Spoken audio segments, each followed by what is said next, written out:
गोवा राज्याची राजधानी पणजीमधून परवरीत किंवा पुढे म्हापसाला जाण्यासाठी महत्त्वाचा असणारा जुना मांडवी पूल आजपासून पुढील 15 दिवस बंद राहणार आहे. उत्तर गोवा वाहतूक विभागाच्या वतीनं दुरुस्तीच्या कामानिमित्त आता पूल बंद ठेवला जाणार असल्याचं म्हटलंय. वाहतूक बंदची आजपासून अंमलबजावणी करण्यात आली आहे. तर पणजी बस स्थानकाजवळून मांडवी पुलावर जाणारा मार्ग बॅरिगेड्स लावून बंद करण्यात आलेला आहे. प्रवाशांना नव्या मांडवी पुलावर जाण्यासाठी पणजी बस स्थानकावरील सर्कलला वळसा घालून अटल पुलाच्या खालून नव्या पुलावर जावे लागणार आहे. तर 15 फेब्रुवारीपासून 15 दिवस याच मार्गाचा प्रवाशांना आता वापर करावा लागणार आहे.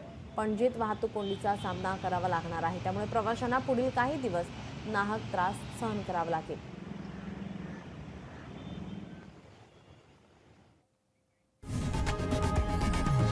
लोकशाही मराठी ऐका, पहा, जागरूक रहा.